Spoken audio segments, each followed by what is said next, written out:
Okay, hello, this is my first video with, this is my newest upload on my 2 YouTube channels with actual audio. Sorry if there's noise in the background, but here is my little FNAF timeline that I think so far. The first thing that we have is, Elizabeth Scooped. I know this because, what is it called? Because Crying Child is still alive, mainly because Fredbear, aka William, or Fredbear Plush, is asking, is telling Crying Child, you remember what you saw. And there's also Fredbear Belly. There's also a mouse stomach inside of Nightmare Fredbear, meaning that he saw circus baby scoop Elizabeth into her little cavity. Second of that is Charlie's death. I believe this mainly because, what's it called? Because, again, Crying Child was still alive in Midnight Motorist, which is right after Charlie's death. And that's why, right after that, almost a couple days, I think, after that, is the FNAF 4 Possibility 1 and the Bite of 83. Me, I don't really know where FNAF 1 is particularly located. So I put down two possibilities where it could be put in. First is in 1983, where what's it called? Where William tries to scare Crying Child away from Freddy's by putting some illusion disc, most likely in his plushies, and then that still doesn't work because Michael often drags the Crying Child to Fredbear's on his birthday and ends up turning into the Bite of 83. There, Crying Child dies because he's been completely destroyed by Fredbear's jaw. Then we go over to FNAF 2. FNAF 2 is pretty simple. Jeremy Fitzgerald goes over to the security shift, actually survives, and then after that he goes to the day shift, and actually doesn't die in the Bite of 87, where Michael chomps in his jaw, but he miraculously survives. Fritz Smith, who is the customized security night guard. I'm not gonna talk about him. He could be Michael, he couldn't, he could. It doesn't really matter since the nothing really happens to him, but it's just a nice thought for him to be the customized security guard. And then FNAF 1, where just Michael survives the 5 nights. And during all of this, I put down missing children because that's when William had the chance to kill all those kids, including the ones that possessed the FNAF 2 and anything before that. The FNAF 2 Possibility 2, this one I got from, this is a point from Impulse 37, I think. He claimed that FNAF 4 gameplay could be Michael Afton trapped inside of his old house and is being haunted by the nightmare animatronics. Claims this from some pages from the logbook. Again, totally plausible.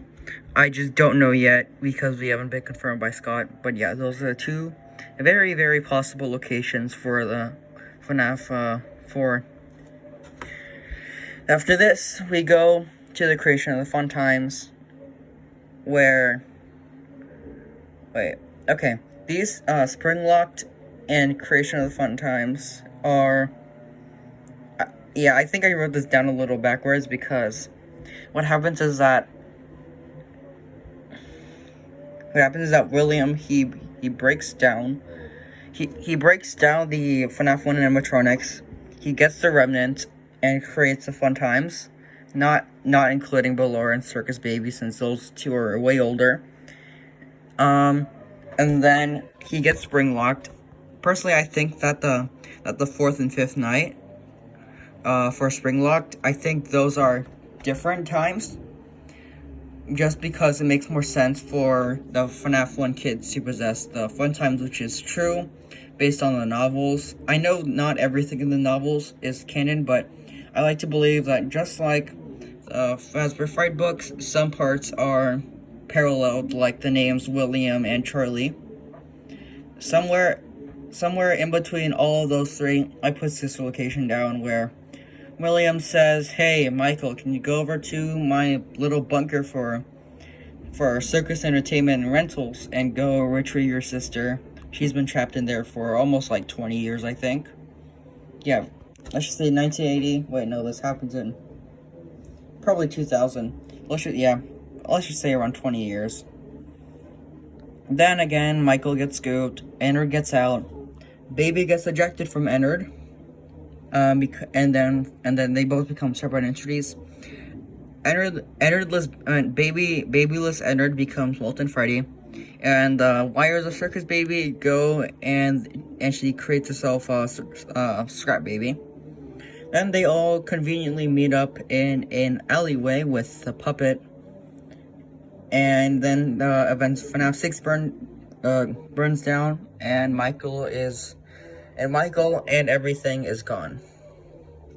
Then we get our happiest day in FNAF world. I think this mainly because the only way for them to all pass on is if all of them are gone. And because Puppet goes slower, that means that she has some unfinished business to do with Cassidy. And another thing that I somewhat believe is Golden Duo. So I believe that the kid in the Golden Freddy mask is actually the crying child, who is the one half that is not really controlling Golden Freddy, but is still there. And then Charlie stays back in FNAF World to try to get Cassidy to let go of Golden Freddy and to stop torturing William inside of UCN. Then William dies, and then he's dead. Yeah, that's really it. Then VR happens where Glitchtrap is a digital manifestation of William. Then AR comes out, where Fazbear Entertainment creates an app where you can actually bring animatronics to your house and play with them. Then it goes wrong for you, and then now they try to kill you. And then the new upcoming game, Security Breach, where I hope it'll be good. It looks very good. So yeah, that is my full little timeline. I think I forgot some stuff. Probably did.